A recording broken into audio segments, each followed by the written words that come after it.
En este quinto y último capítulo de la miniserie La esclavitud, el prestigio y el sentido, dentro de nuestra serie Viaje psicoespiritual, maestría y bienestar, nos adentramos en la tensión entre el vacío existencial del nihilismo y la posibilidad de afirmar la vida en toda su riqueza.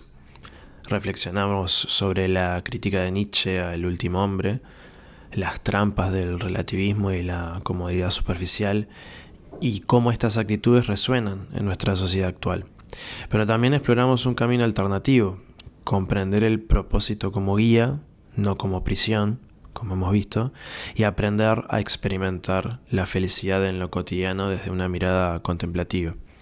Entonces este episodio es una invitación a liberarnos de la dependencia del prestigio y del sentido futuro para recuperar la fuerza de vivir plenamente también en el presente.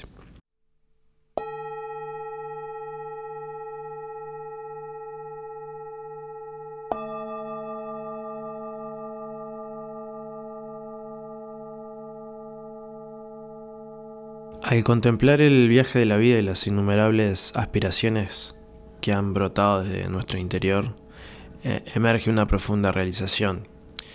Nos llama a encontrar un delicado equilibrio, uno que nos insta a vivir sin el implacable agarre de nuestras ambiciones, porque quedar atrapados por ellas es también forjar nuestras propias cadenas de sufrimiento y malestar, como hemos visto. Sin embargo, en medio de esta sabiduría también debemos reconocer que el propósito, en su esencia racional, sirve como el andamio mismo sobre el cual construimos nuestra existencia y puede guiar aquellas cosas que tomamos como punto de partida para cultivar nuestra autoestima y felicidad profunda. Entonces el propósito es el plano, digamos, de una vida satisfecha, un marco que guía cada uno de nuestros esfuerzos. Perder la vista el propósito es renunciar a la capacidad de vivir la vida en su plenitud, de iniciar un lento descenso también a un lugar más sombrío, tanto individualmente como social y culturalmente. Entonces debemos vivir, como hemos visto, desapegados del propósito para no caer en una esclavitud al mismo que nos genere sufrimiento y malestar, pero también debemos comprender que el propósito representa, dentro de un abordaje racional, un marco modelo para aquello que hacemos en el mundo que nos permita cultivar una vida feliz. Entonces cuando perdemos el propósito, perdemos la capacidad para vivir más plenamente y empezamos a decaer. Porque es sobre el cimiento de la adversidad que se han construido también, que se ha construido la grandeza y la prosperidad, ¿no? Un fundamento que alimenta la fortaleza espiritual, la creatividad y la cooperación racional. La sociedad se marchita cuando olvida su propósito porque pierde la pasión por erigir logros monumentales que nos conducen hacia el florecimiento. Entonces, tener cosas por las que luchar, que haya adversidad en nuestras vidas personales, también es una forma de construir grandeza y prosperidad. Sin embargo, también debemos reconocer que la vida en sí misma es un fin último, no un simple medio para alcanzar un futuro esquivo. Nuestros propósitos no son construcciones desconectadas, castillos etéreos en una costa distante, ni son fugaces, ¿no? Como desapareciendo con el paso del tiempo. Esta comprensión nos protege como de la peligrosa atracción de ideales destructivos. Aquello que ensombrecieron el siglo XX con sus guerras sangrientas. La vida está, digamos, aquí y ahora, imbuida con un enigmático orden que lo hemos tratado brevemente en algunos momentos de la serie, muchas veces más allá de nuestra comprensión completa, y nuestros propósitos sirven como elementos funcionales de esta vida, ¿no? Dentro de este orden, enriqueciéndola y desbloqueando un mayor potencial en nosotros. Entonces, en este sentido también que la vida tiene significado, o sea, quizás no es el resultado azaroso, ¿no? Como de causas puramente naturales y arbitrarias, sino que estamos aquí para experimentar el mundo porque hay un orden determinado, quizás dictaminado por un ser trascendente. Eso puede ser así como no, pero lo importante es entender que esto no significa que la vida tenga que cumplir un objetivo o ir hacia un punto determinado en el futuro para que tenga sentido, sino que el orden dado es para que la vida sea un fin en sí misma, ¿no? Si entendemos la naturaleza del mundo, entendemos que la vida no la podemos concebir de otra forma racionalmente, sino como un fin en sí mismo, que en el presente ya puede encontrar su plenitud y su significado último, ¿no? El poder disfrutarla en todo su esplendor. Los nobles propósitos de los que hablamos son diversos y abundantes: cultivar la sabiduría, explorar el mundo, nutrir un espíritu noble, ayudar a los demás, emprender un trabajo arduo para forjar, digamos, la grandeza interior, formar familias y buscar la prosperidad material y espiritual. Son solo algunos ejemplos. Ninguna de estas búsquedas debería inflar nuestro ego conceptual, como hemos visto, o elevarnos por encima de los otros, porque no construimos verdadera autoestima y felicidad profunda en base a estas jerarquías sociales. Usamos ciertos elementos de ellas para entender qué cosas podemos cultivar, qué habilidades son importantes y se requieren en el mundo que se diferencian de otros, y que a mí me hacen feliz, por ejemplo, ¿no? Entonces no se trata de hacer algo para sentirse como mejor que otros, ni cultivar como un estatus. Ni deberíamos atarnos tampoco a un futuro abstracto que siempre la insatisfacción, como hemos visto. Son experiencias para saborear en el presente mientras la vivimos. Cada uno tiene un potencial interior de autosuperación y la posibilidad de cultivar autoestima. Si hacemos algo solo para sentirnos mejores que los demás, estamos cultivando no autoestima, sino una especie de narcisismo y a la vez ignorancia, aquella que desconoce que el otro tiene una naturaleza intrínsecamente igual a la nuestra, que es su experiencia consciente y la capacidad de reconocerla y expresar las mismas cualidades luminiscentes que emanan de ese reconocimiento, a la vez que también es una naturaleza fértil, una obra en potencia que se va cultivando y tiene la capacidad de florecer al igual que nosotros. A veces confundimos el poder, la grandeza y la fortaleza con cualidades como la autodependencia, la competencia y la victoria del más fuerte. Y quizás no logramos comprender que el cuidado también, la compasión y ser el ejemplo son cualidades igualmente grandes o incluso muchas veces más potentes en ciertos casos. Acompañar a nuestros hijos con cariño sin presionar, por ejemplo, les da una impronta mucho más resiliente y se sienten mucho más protegidos y capaces para enfrentar las dificultades que largarlos solo por su cuenta ante la adversidad y decirles que deben ser fuertes y bancársela. Por lo que en la aspiración hacia la fortaleza malentendida y superficial inducimos el malestar y el sufrimiento y eventualmente la sumisión ante la adversidad en nosotros mismos y en quienes nos rodean. Como mencionamos antes, si llegáramos a saber que mañana marca nuestro último día, no alteraría la esencia de nuestras búsquedas, solo arrojaría una sombra de tristeza sobre nosotros si fuéramos cautivos de ambiciones ligadas únicamente al futuro. Lo que realmente importa es vivir estos propósitos, nutrirlos en el presente y permitir que moldeen nuestras acciones. Así, si el espectro, digamos, de la mortalidad inminente se cerniera, lo recibiríamos con contento porque habríamos vivido, nutriendo nuestro potencial y pasiones. Estaremos contentos porque sabremos que hemos vivido cultivando aquello que amamos. Nos erigiríamos como encarnaciones vivas de la vida como fin último. Entonces esto y solo esto infunde al futuro un sentido de alegría y asombro, en lugar de desesperación, depresión y malestar. Nos permite vislumbrar la posibilidad de nuestra transformación en seres luminosos, espirituales, compasivos, benevolentes y altamente racionales y competentes. nos inspira a seguir nutriendo un mundo hermoso y próspero para que todos habiten. Al abrazar nuestros propósitos, trascendemos la simple búsqueda del éxito y un futuro abstracto y nos convertimos en arquitectos de una existencia significativa en el presente, y al hacerlo iluminamos verdaderamente el camino hacia un futuro compartido más brillante. Entonces, las ideas que hemos desarrollado hasta ahora nos invitan a escapar de esta esclavitud del apego al prestigio y al estatus, a desmantelar la idea de que es en el futuro donde se encuentra el significado de la vida y nuestra felicidad, y a entender que el bienestar y la autoestima se construyen en base a una modalidad de ser contemplativa,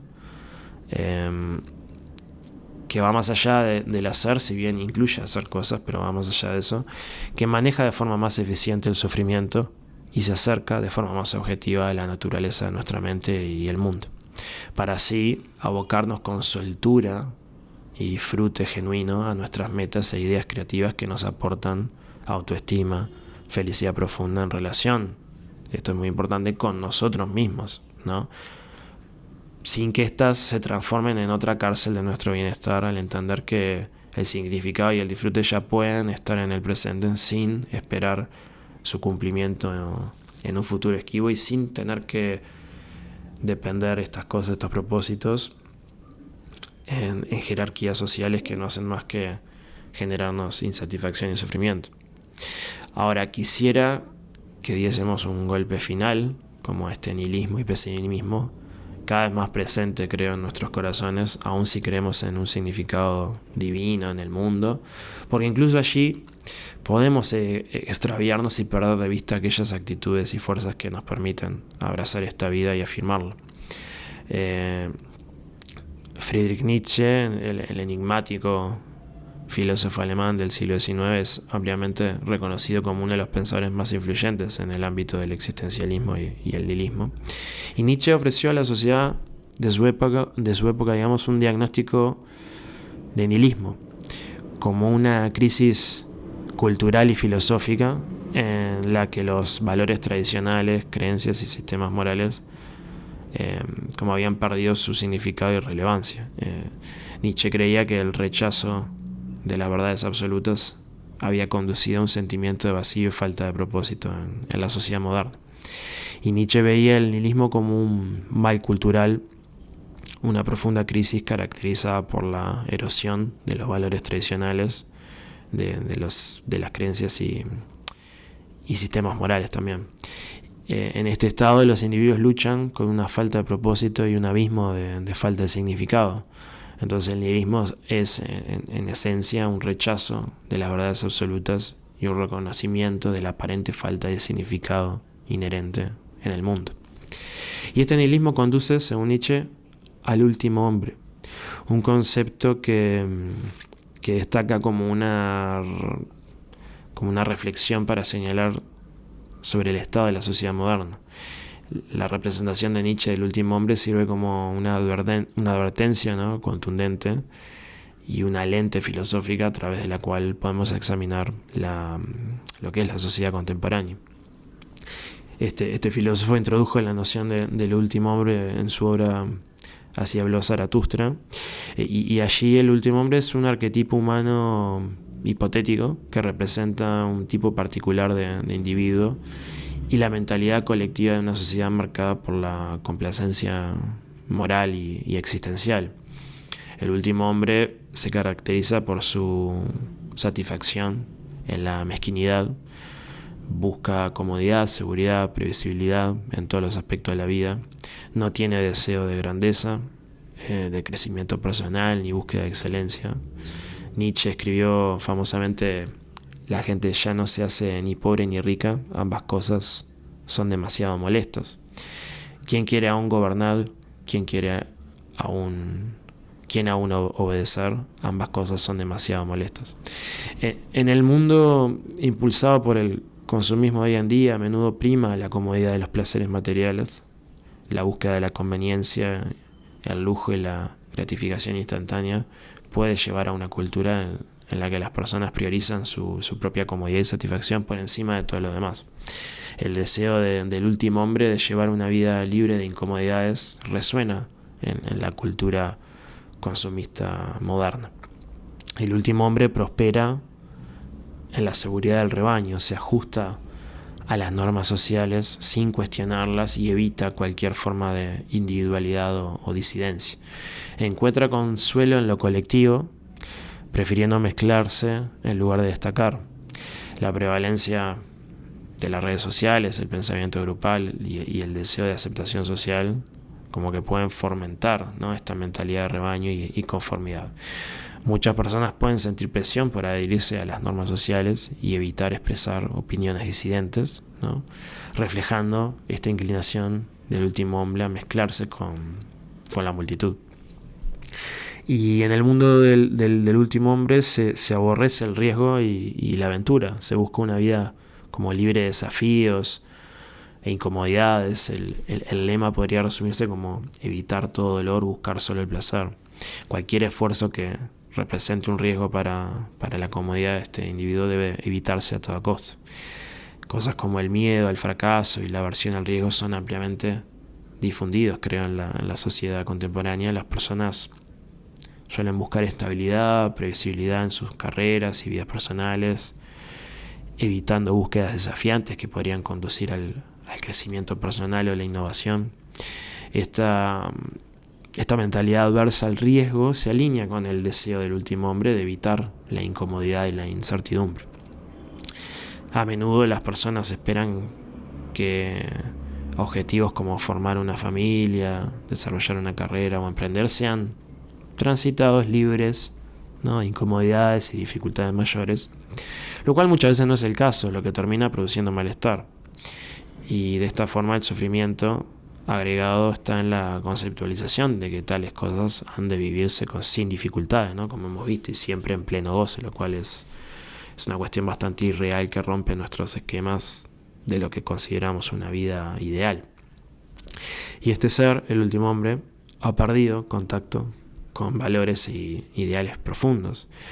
Ya no cree en verdades trascendentales ni en absolutos morales. Su visión del mundo está marcada por el relativismo moral, donde todo se percibe como igualmente válido o inválido. Y el relativismo moral y el declive de los valores absolutos son evidentes en la sociedad moderna, creo. Muchas personas suscriben una visión relativista de la moral, donde los principios morales se consideran subjetivos, cambiantes, o tienen criterios colectivos de los principios morales o de lo que es correcto e incorrecto. Y esta pérdida de fundamentos morales resuena con la desconexión del último hombre de verdades trascendentes. No significa esto que debemos como volver a creer en Dios o en cierto Dios o en la divinidad para tener una moral absoluta y considerar que existen verdades trascendentes. No es volver como a eso, pero sí hay formas de construir valores objetivos y racionales que nos marcan el piso para que haya una base sólida para una vida significativa y no caer en el nihilismo. Nietzsche lamenta que el último hombre no tiene aspiraciones más allá de lo mundano. No sueña con alcanzar la grandeza ni con convertirse en algo más de lo que es, ¿no?, en la actualidad. Su vida carece de un propósito superior o significado. Cosas como la búsqueda de fama, riqueza o éxito, a menudo impulsada por la validación externa, eclipsa como aspiraciones más profundas de crecimiento personal y autodescubrimiento. La falta de un propósito o aspiración superior del último hombre puede encontrar como paralelos en una sociedad que está centrada en indicadores como externos de éxito, como es hoy en día. La meritocracia aún puede esclavizarnos, como he señalado, ¿no?, ya que estamos como aferrados a la creencia de que el mérito y el éxito, culturalmente definidos hoy en día, impulsados por la aprobación social, son la fuente como de la verdadera felicidad. Pero esto es falso, y al seguir este camino en realidad estamos en un modo que niega la vida. negando nuestra naturaleza y nuestras aspiraciones personales más valiosas. Dejamos de sentir la felicidad en relación con nosotros mismos y solo la consideramos en relación con los demás. Y esto crea, como hemos visto, una jerarquía destructiva donde la verdadera felicidad y la autoestima se pierden. Nietzsche también resaltaba las preocupaciones triviales y mundanas del último hombre, que se preocupa principalmente por placeres inmediatos y superficiales. Él dice, tienen sus pequeños placeres para el día, sus pequeños placeres para la noche, pero tienen consideración por la salud. Esto puede interpretarse como una referencia a las satisfacciones superficiales y efímeras que busca el último hombre, pero ¿no? Siempre todo controlado, ¿no? Como tomar un poquito de alcohol, pero sin pasarme para no intoxicarme, o un determinado placer en el día, pero sin ser excesivo, ¿no? Entonces, estos placeres como que no son profundamente son controlados, pero tampoco son profundamente significativos o profundos. En cambio, se centran en la gratificación como inmediata y el confort. Y esta consideración por la salud, en el sentido en que Nietzsche habla, es una crítica, porque aquí la salud existe en función de perpetuar lo que él consideraba un modo de vida decadente, o sea, cuidándose de no caer en excesos para poder seguir aferrado, ¿no?, a esos pequeños placeres e intoxicaciones que son triviales y totalmente efímeras y decadentes para Nietzsche. Aunque no es un reflejo exacto de la vida contemporánea, las características y actitudes del último hombre resuenan con aspectos de la experiencia humana actual.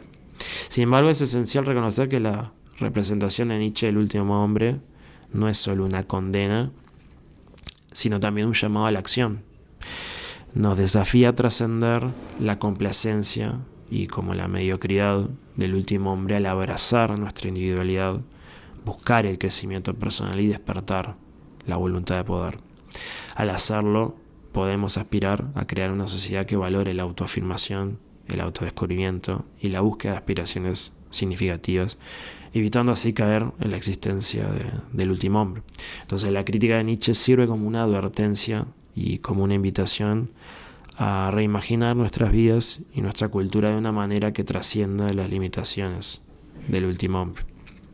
Fundamentalmente para la filosofía de Nietzsche es el concepto, como acabo de mencionar, de la voluntad de poder, que es una idea multifacética que él creía que podría servir como una fuerza transformadora para superar el nihilismo prevaleciente, brindando a las personas un camino para encontrar propósito, significado y para poder afirmar la vida, ¿no?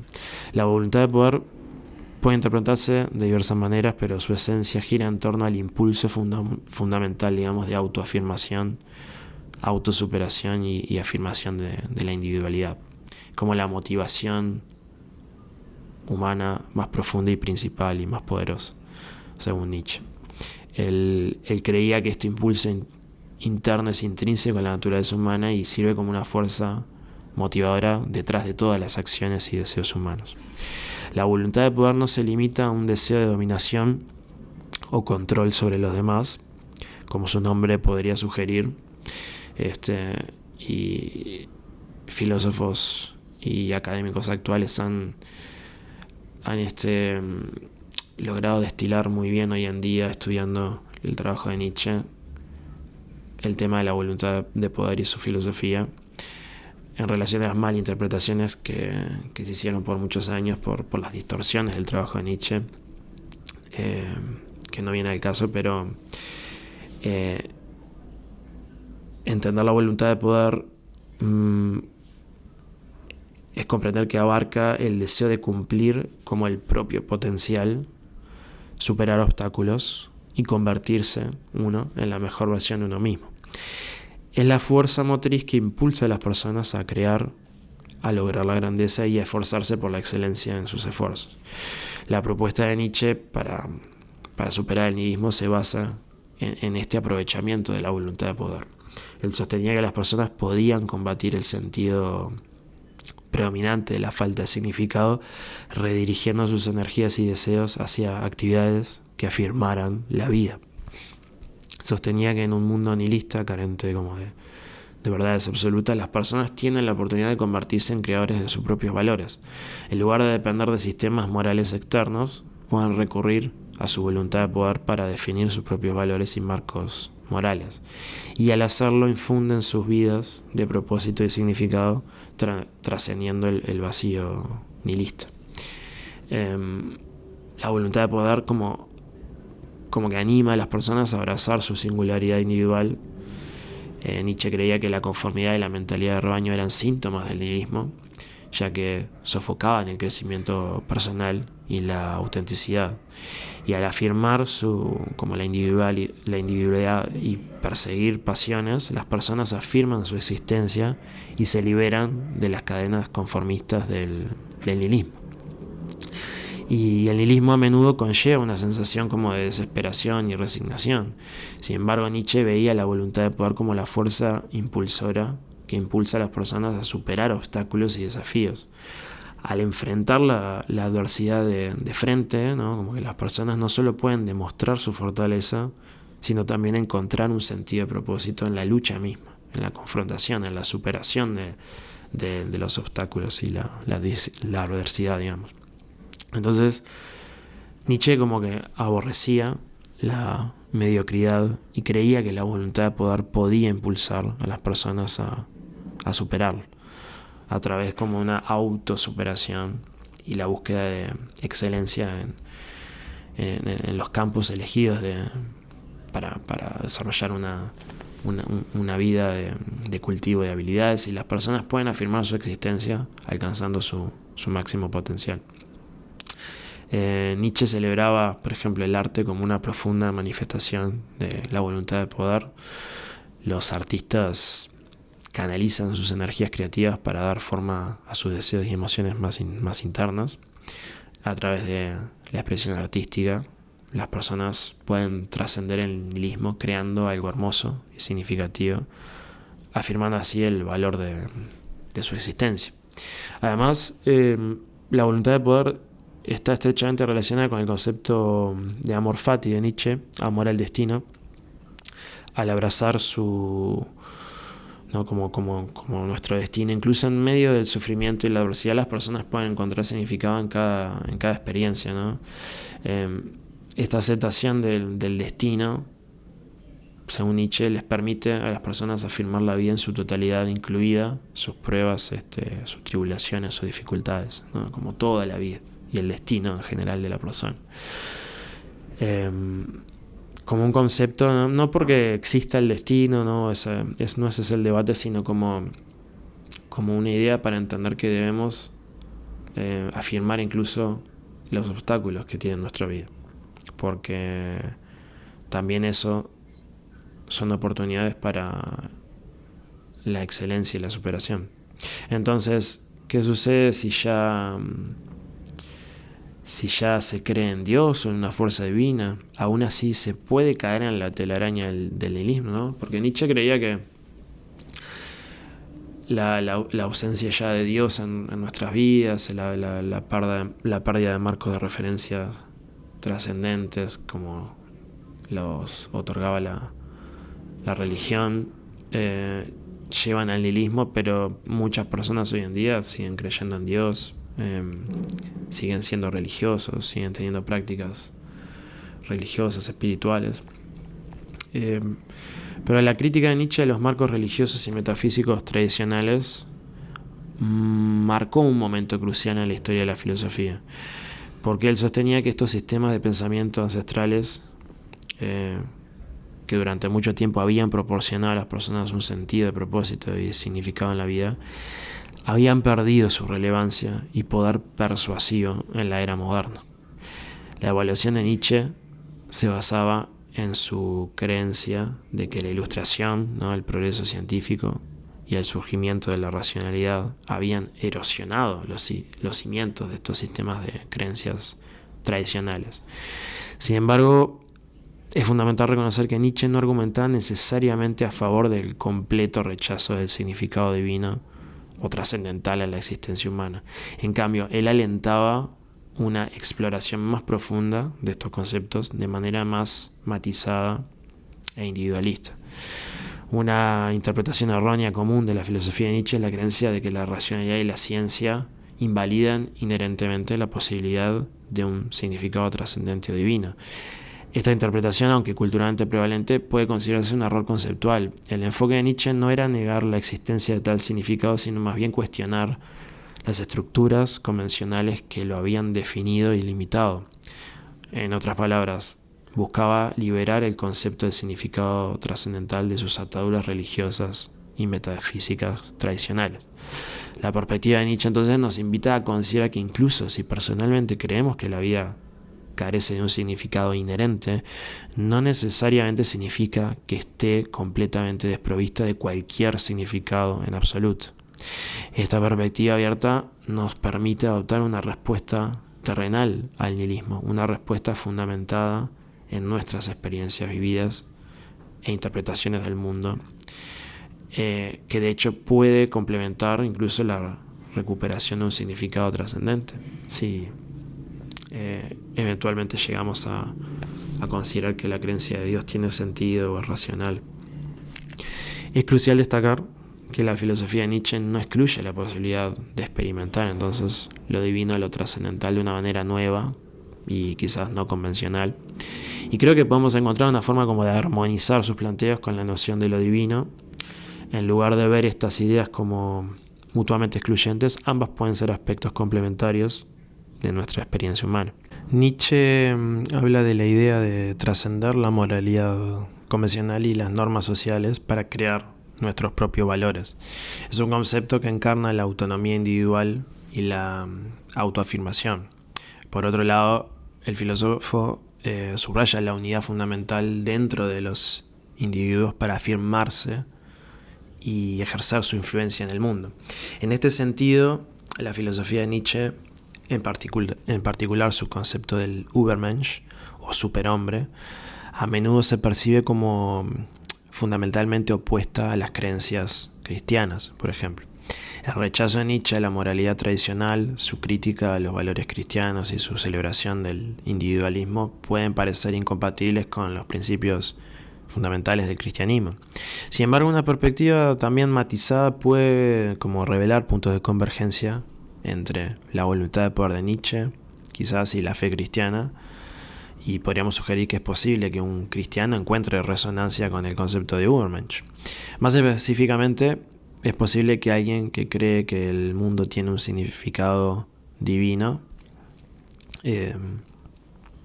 pueda obtener mucho valor al integrar las mejores partes de las ideas de la voluntad del poder y su propósito afirmativo de la vida, ¿no? Entonces, a veces las filosofías se presentan como antagónicas por las críticas que hacía Nietzsche, pero debemos leerlas profundamente, explorarlas y desarrollar, si es posible, integrar una cosa con la otra, ¿no? Por eso creo que es importante traerlo a estos temas que estamos hablando. En primer lugar, es esencial comprender el concepto de Übermensch de Nietzsche. Nietzsche introdujo esta idea en su obra También así habló Zaratustra y representa un individuo visionario que ha trascendido la moralidad convencional y las limitaciones sociales.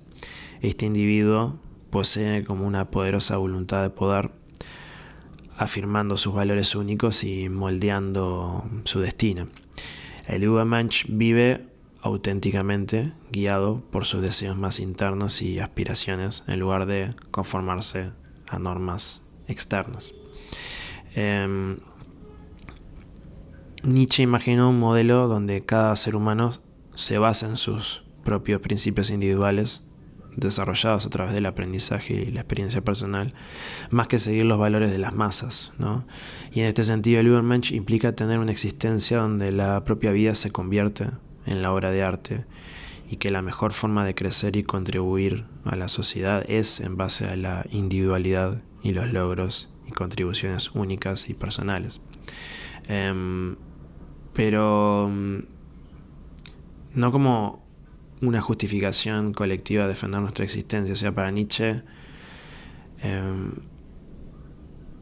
no pensaba tanto en lo colectivo, o en la sociedad, o en una cultura en particular, sino que el Übermensch era como el sentido de la tierra, o sea, las sociedades se justifican, es como la inversa, por aquellos grandes individuos que genera. O sea, si hay unos pocos grandes individuos en una determinada cultura, esa sociedad es una sociedad buena para Nietzsche, porque logró producir a grandes personas. Otro punto a destacar también del tema del Übermensch es que a veces parece como si nosotros pudiésemos convertirnos así en nuestra vida actual en Übermensch, ¿no? A través de ciertos mecanismos y formas, pero Nietzsche en realidad lo ponía casi hasta como una sustitución del concepto de Dios, como un horizonte, ¿no? Donde debemos tirar una flecha, que es la flecha, digamos, de nuestros esfuerzos, el camino hacia eso, ¿no? Apuntar hacia eso a través de nuestra vida, como tener ese modelo para ir hacia ahí, pero no quizás como un modelo alcanzable en nuestras vidas, porque el Übermensch es una entidad que trasciende las limitaciones del ser humano actual, y según Nietzsche nunca ha existido un superhombre como lo concibió, pero está bueno entender las cualidades que expresaría este ser, ¿no? Como estamos destacando acá. Entonces, a primera vista, el Übermensch de Nietzsche parece también antitético al cristianismo. Nietzsche criticó muy fuertemente los valores cristianos, especialmente aquellos asociados con la humildad, la mansedumbre, la autonegación, y consideraba que estos valores fomentaban la mediocridad y socavaban la voluntad de poder. Además, el rechazo de Nietzsche a un orden moral trascendente parecían como desafiar directamente la creencia cristiana en Dios y a Dios como la fuente última de la moralidad.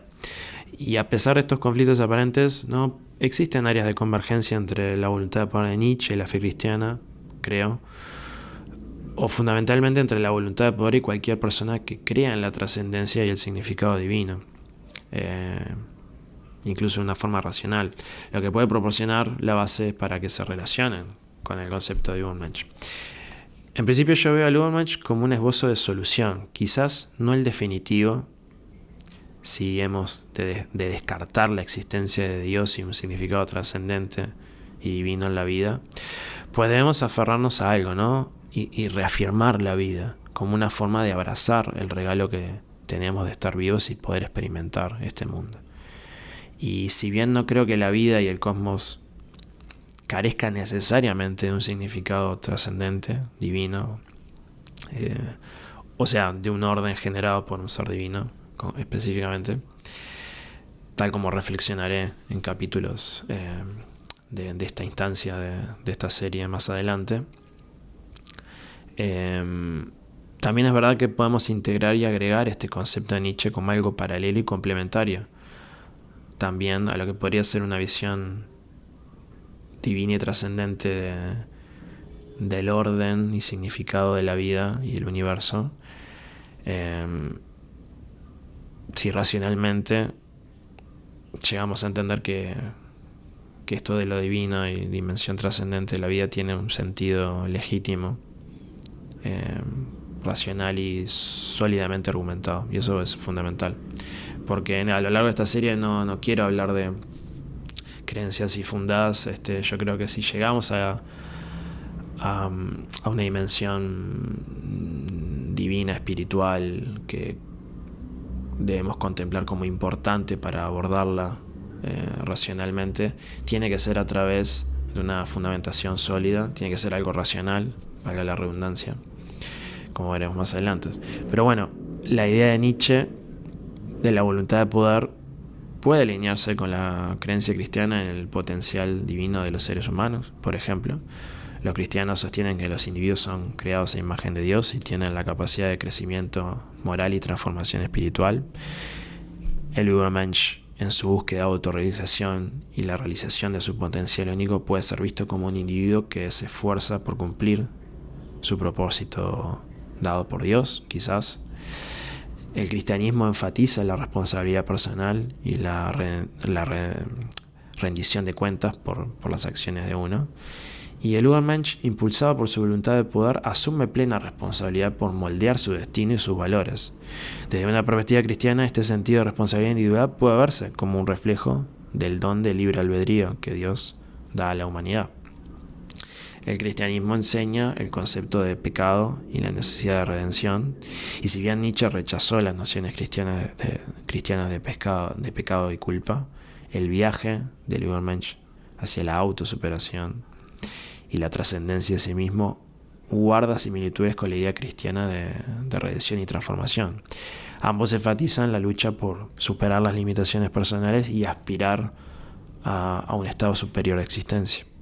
El Übermensch de Nietzsche reclama autonomía moral al definir sus valores en lugar de adherirse a códigos morales externos, y aunque esto parece contradictorio al énfasis del cristianismo en la guía moral divina, se puede argumentar que la búsqueda del Übermensch de valores auténticos es un reflejo de la búsqueda cristiana de una relación personal con Dios y la interiorización de principios morales. Y Nietzsche instó a las personas a abrazar la vida en la tierra, ¿no?, en lugar de postergar sus esperanzas en una vida futura. Una noción que entra en conflicto con algunas interpretaciones del cristianismo y, sin embargo, algunas denominaciones cristianas y teólogos enfatizan la idea del reino de Dios como dentro de ti, ¿no?, que alienta a los creyentes a encontrar significado espiritual en la vida presente. Y desde esta perspectiva, la afirmación de la vida por parte del Übermensch puede verse como una búsqueda paralela de significado espiritual en el aquí y ahora. El sufrimiento está en las cosas que más amamos. El problema no es últimamente sino la creencia de que hemos de hacer lo que amamos en total confort, lo cual es una forma de querer que la realidad sea distinta de lo que es, como hemos visto. Y esto nos indica que en un sentido último y profundo no hay incompatibilidad entre la voluntad de poder y la contemplación, ¿no?, puesto que la contemplación es una forma increíble de afirmar la vida y manejar la adversidad. El llamado de Nietzsche a abrazar la vida y afirmar sus desafíos inherentes resuena también con las ideas que hemos hablado a lo largo de esta serie del reconocimiento budista del sufrimiento como un aspecto fundamental de la existencia. La capacidad del Übermensch de afirmar la dificultad de la vida puede verse como un paralelo al camino budista de aceptar el sufrimiento y trascenderlo a través de la sabiduría y la compasión. Tanto el Übermensch de Nietzsche como el budismo comparten un enfoque en el crecimiento personal y la transformación. Mientras que Nietzsche enfatiza el desarrollo del potencial único de uno mismo, el budismo alienta a las personas a trascender como su ego y darse cuenta de su verdadera naturaleza. En este sentido, la búsqueda de autorrealización asociada al concepto de Übermensch puede alinearse con el objetivo budista de la autotrascendencia. La voluntad de poder de Nietzsche subraya la agencia personal y la responsabilidad por las acciones de uno. El budismo también enfatiza la responsabilidad personal por el karma y las consecuencias de las elecciones de uno. Y al integrar ambos aspectos, las personas pueden abrazar tanto el aspecto empoderador de la agencia responsable de Nietzsche como la dimensión ética de la responsabilidad del budismo también. El Übermensch de Nietzsche crea sus propios valores. El budismo fomenta el desarrollo de la sabiduría y la compasión como valores esenciales. Y al integrar ambos enfoques, las personas pueden aspirar a crear valores que afirmen la vida y estén en línea con principios compasivos, que fomenten el crecimiento personal y la armonía en sociedad también. El Übermensch de Nietzsche busca superar las limitaciones personales, mientras que el budismo aspira a trascender las limitaciones del ego. Al integrar estos conceptos, las personas pueden esforzarse por esto de la automejora al tiempo que reconocen la impermanencia y la naturaleza ilusoria del yo, lo que conduce a un enfoque más equilibrado y compasivo del crecimiento personal.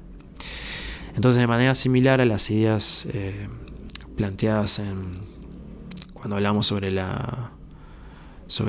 tema del yo versus los otros, donde hablamos más sobre el individuo en relación con la sociedad y cómo necesitamos fomentar la libertad y autonomía individuales mientras entendemos nuestra relación esencial con los demás, el individualismo de Nietzsche puede armonizarse con el énfasis del budismo en la interconexión. La afirmación de los valores individuales del Übermensch puede coexistir con la comprensión de que estos valores no deben dañar a otros, sino contribuir positivamente a la red interconectada de la existencia. Además, el budismo enseña la importancia de aceptar el momento presente tal como es.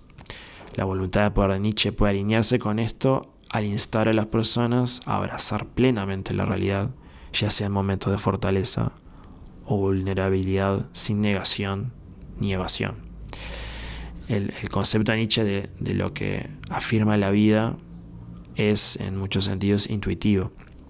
En su núcleo, la filosofía de Nietzsche a menudo resuena con las experiencias e instintos humanos comunes, ¿no? Algunas razones por las cuales la idea de afirmar la vida se alinea con nuestra comprensión intuitiva, por ejemplo, es que los seres humanos, al igual que todos los seres vivos, poseen un instinto fundamental de supervivencia. Este instinto nos impulsa a buscar comida, refugio y seguridad para garantizar nuestra existencia continua. La afirmación de la vida de Nietzsche se conecta con este impulso primal al alentarnos a abrazar los desafíos y oportunidades de la vida. A su vez, la filosofía de Nietzsche reconoce la búsqueda del placer y la alegría como parte integral de la afirmación de la vida. Se alinea con nuestra inclinación natural a buscar la felicidad, el disfrute y las experiencias positivas. Y por otro lado, frente a la adversidad, los seres humanos a menudo muestran una notable resiliencia. La idea de Nietzsche de afirmar la vida a través de la voluntad de poder nos anima a enfrentar y superar obstáculos, ¿no? Reflejando nuestro deseo instintivo de perseverar y prosperar. Nietzsche también celebra la creatividad y la expresión artística como medios para afirmar la vida. La historia humana está repleta de ejemplos de esfuerzos artísticos y creativos que reflejan nuestro impulso innato de comunicarnos, inspirar y dejar un legado, digamos, en los demás.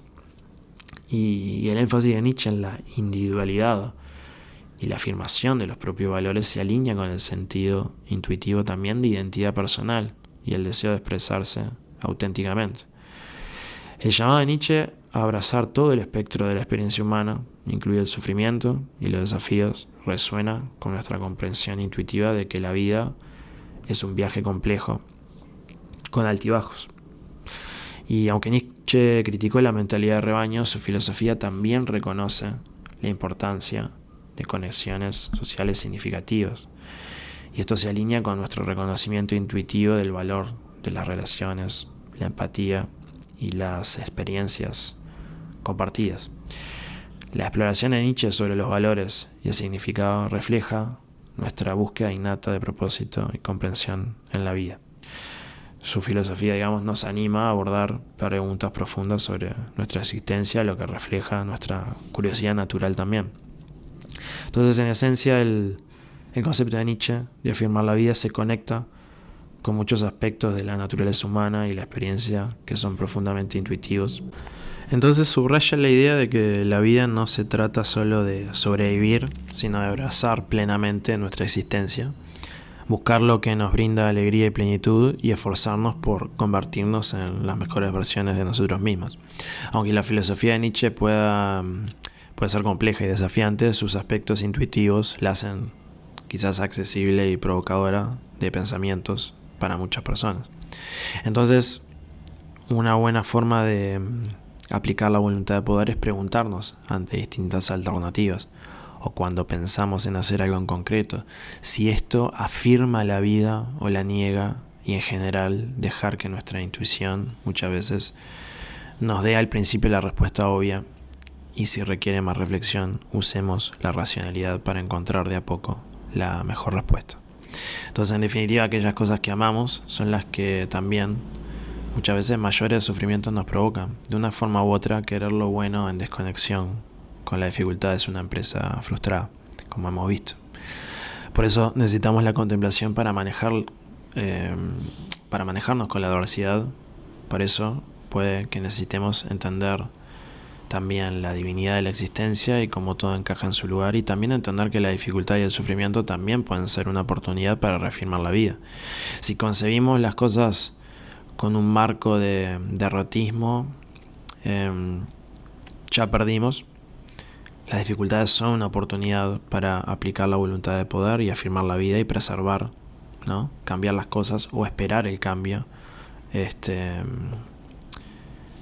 con aceptación y desapego, y perseverar en nuestros propósitos y en nuestras metas también. Y quisiera hacer una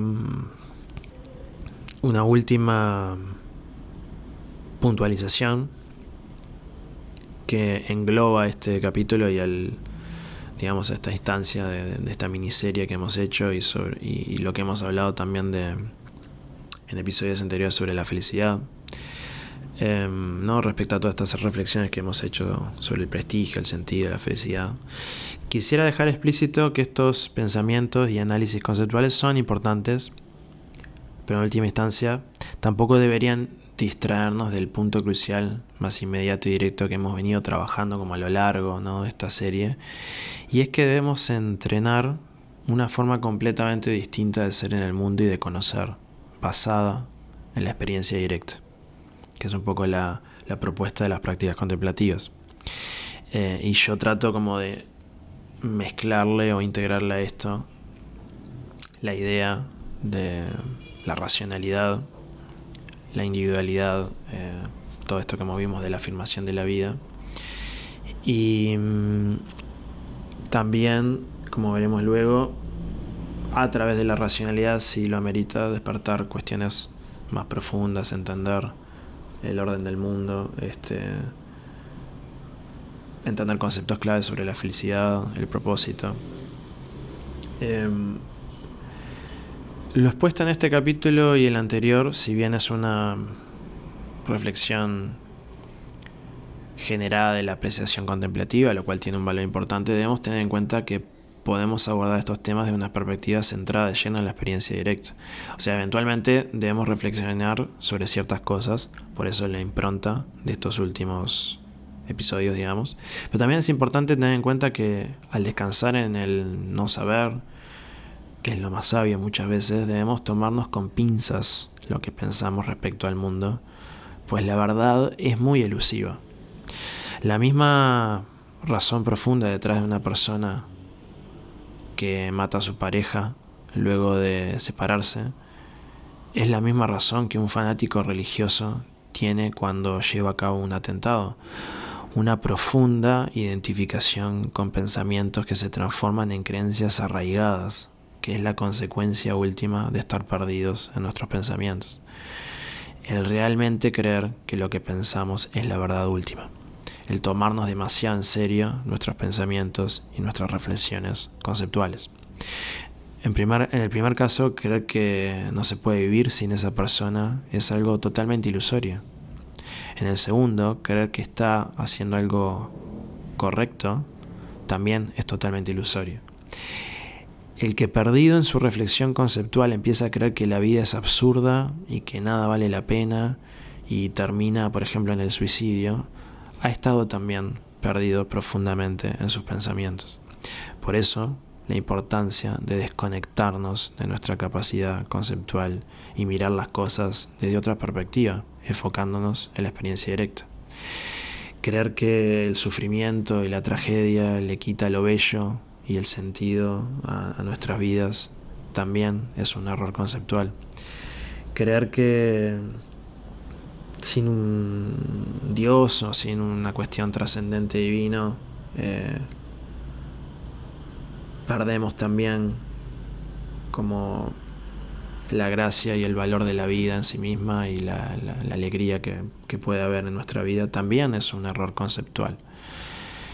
Yo, como veremos, cuestiones como la divinidad y todo eso, considerar esos aspectos de la vida, de existir, vendría a ser como un complemento, pero necesitamos crear un sentido vital, un marco para afirmar la vida, disfrutarla, cultivar autoestima y felicidad profunda, que sea independiente de cosas que pueden caer dentro de la falibilidad humana, porque puede ser que Dios no exista, y si vamos a basar nuestra ética, nuestra moral o nuestro sentido de vida en cosas que pueden de hecho no existir,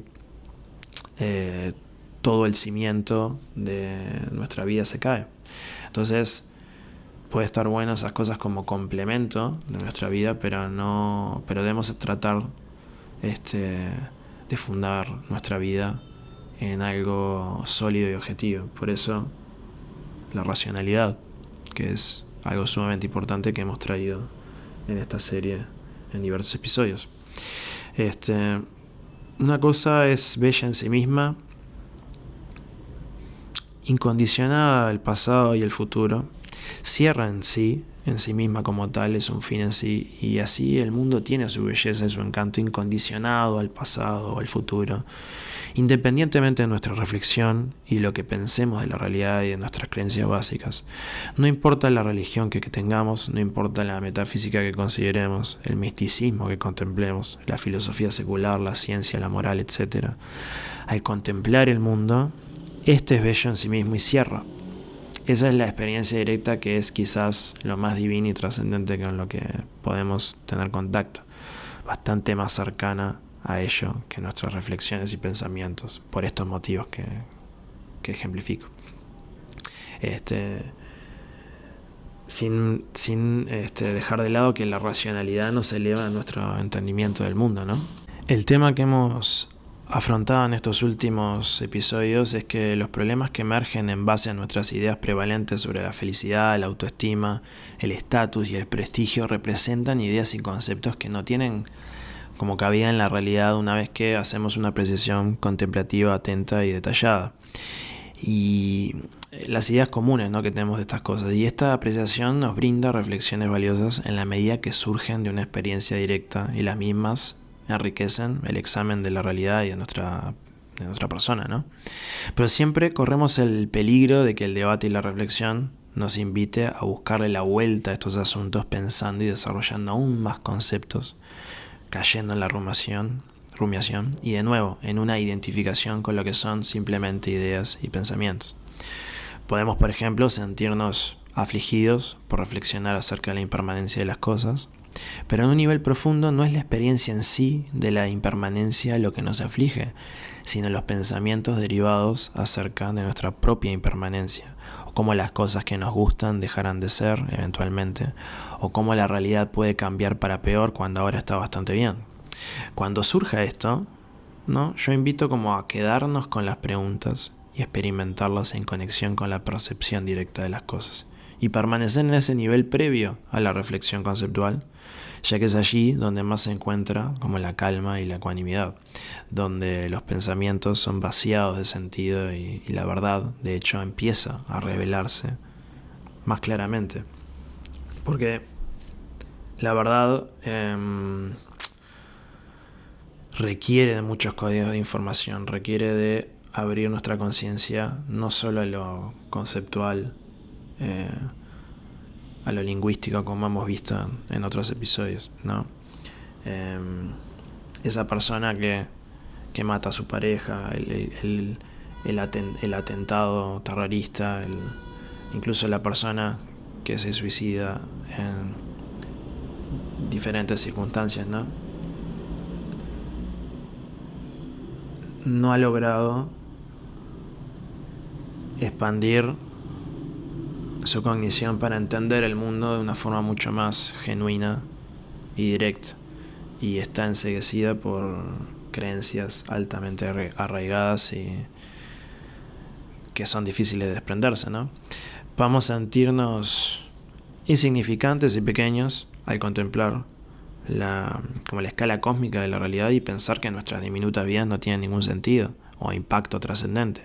O podemos ver que somos el resultado de miles de millones de años de evolución de la materia que confluye en un organismo consciente que se hace tangible al universo mismo. Esta perspectiva puede hacernos sentir más grandes y nos da optimismo, ¿no? Y la otra puede hacernos sentirnos peor. Pero ambas y ninguna son correctas en el mundo. Simplemente no tienen no tienen como ese sentido, ¿no? El mundo está más allá de los conceptos, ¿no? Ese es el punto, como vimos en los episodios iniciales, ¿no? Toda creencia es un reordenamiento particular de la realidad que nunca es la realidad misma, ¿no? Y ahí vamos, ¿no? El debate interno sobre la felicidad muchas veces nos ahoga y volvemos a tropezarnos con el mismo problema, nuestro mundo conceptual. Allí es donde verdaderamente yacen nuestras crisis existenciales y filosóficas, pero es simplemente un mundo ficticio, ese mundo donde los pensamientos perturban porque les damos una trascendencia y realidad que verdaderamente no tienen. A medida que progresamos en el cultivo de la meditación y no nos identificamos con los pensamientos, inevitablemente vamos a tener más preguntas que respuestas ante la realidad. Y más que de disfrutar de las respuestas, quizás el mundo a veces se embellece con su misterio y con las preguntas nuevas que surjan, ¿no? Que nos llevan a conectarnos de nuevo con la realidad y hacer el mundo un lugar interesante de explorar también. ¿Quiénes somos o dónde estamos? ¿Qué es la existencia? ¿Cómo ser feliz?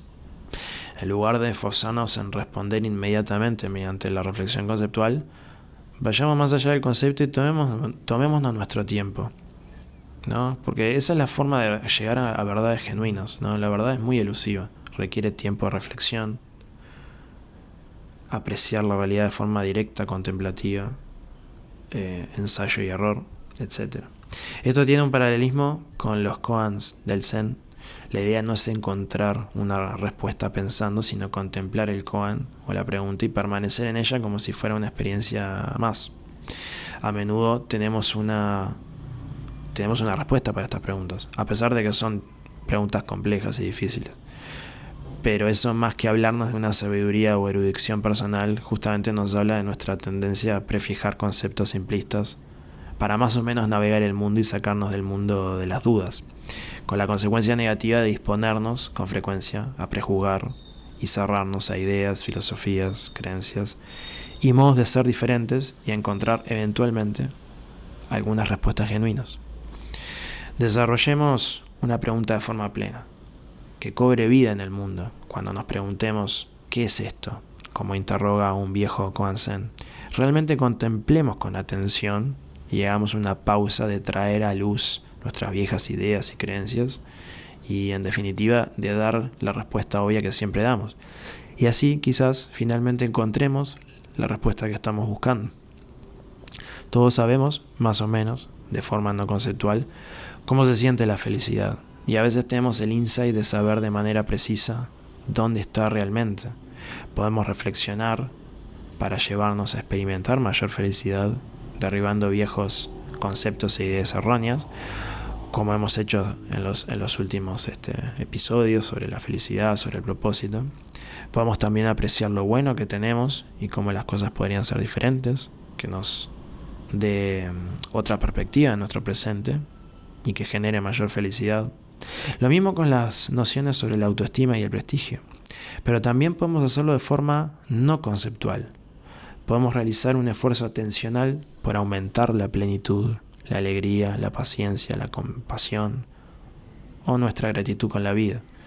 Sabemos cómo es sentir estas cosas y muchas veces las sentimos sin ninguna razón aparente, pero solemos pensar que necesariamente debemos tener un motivo o razón para sentir una determinada emoción.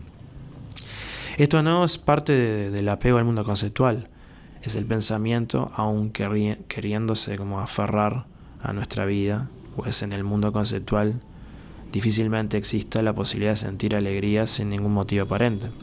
¿Cómo es eso posible? Es algo completamente ilógico, diría nuestra mente racional, pero diríamos pseudo racional, ¿no? Porque no va a lo profundo. Pero no es la única mente, ¿no?, superficial, digamos, lingüística, ni la más fiel a la existencia genuina, es simplemente una manera de procesar información. De hecho, podemos hacer un esfuerzo consciente para sentirnos más alegres o compasivos sin tener que apelar a una razón específica para sentirnos así. Los actores lo hacen todo el tiempo, son capaces de llorar sin ningún motivo, por ejemplo. Un motivo, digamos, genuino, ¿no? Como que pueden forzar esa emoción. Esto es similar a mover un brazo. Es algo no conceptual. Podemos hacerlo aún sin saber exactamente cómo. Quizás podemos dedicar unos momentos al día a esta dirección atencional hacia lo que sentimos emocionalmente y buscar algunos momentos para cultivar sentimientos positivos. Entonces, ¿podemos reflexionar hacia la felicidad o necesariamente debemos practicarla? Este aspecto hace referencia no al punto que mencionábamos como el gran segundo apartado de esta serie, ¿no?, de episodios. No nos podemos quedar solamente en un plano conceptual pensando sobre estos temas. Sin embargo, esa es en general la aproximación predominante en el debate sobre qué constituye la felicidad y la importancia del sentido de vida, ¿no? Reflexionamos, a veces incluso con importantes e interesantes desarrollos filosóficos, sobre lo que realmente constituye la felicidad, qué cosas nos hacen realmente felices y por qué es necesario un sentido de vida, pero rara vez abordamos estos temas desde el plano del cultivo de habilidades experienciales para desenvolvernos en el mundo de una manera tal que minimice los sufrimientos y aumente nuestro bienestar.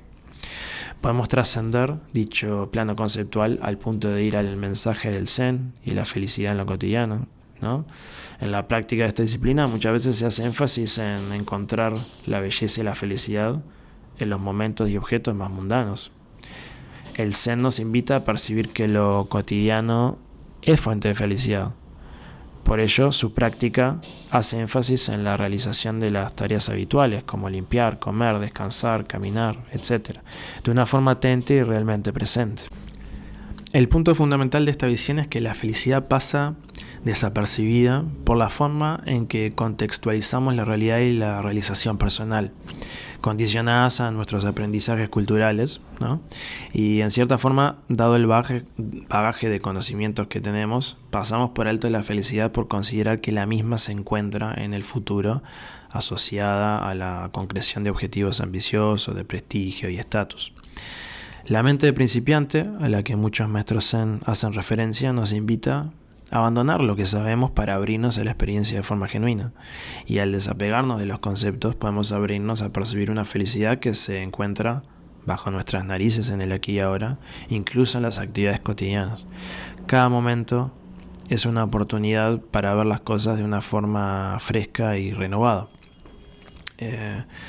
Esta perspectiva también da cuenta de otro punto fundamental, y es que la mayor parte de nuestra vida la pasamos aquí y ahora, en los momentos, digamos, del día a día. Si la felicidad solo se encuentra en el futuro, luego de concretar nuestras metas, pasamos por alto gran parte de nuestra vida. El Zen entonces nos invita a revalorizar lo cotidiano y mundano. Y un tercer aspecto fundamental es que nada prevalece, todo cambia. Ese momento de felicidad que esperamos que llegue en el futuro luego de cumplir nuestras metas no va a durar. Las emociones y sentimientos se irán desvaneciendo y volveremos a nuestro estado usual. Esto nos invita a cultivar una atención al presente que revalorice la plenitud ahora, ¿no? Y en esencia entender que ya somos completos como seres humanos, en el sentido de que somos seres que tenemos el poder de desarrollar capacidades y que lo estamos haciendo y disfrutar del momento que lo hacemos ahora, cultivando autoestima, por ejemplo. El bienestar involucra nuestra mente y cuerpo y la relación que tenemos con el mundo que nos rodea. Ya sea aquí en un plano que podemos trabajar desde otro nivel, cultivando habilidades para, por ejemplo, lidiar con emociones negativas, para tener una visión más objetiva de nosotros y del mundo, cultivar la ecuanimidad.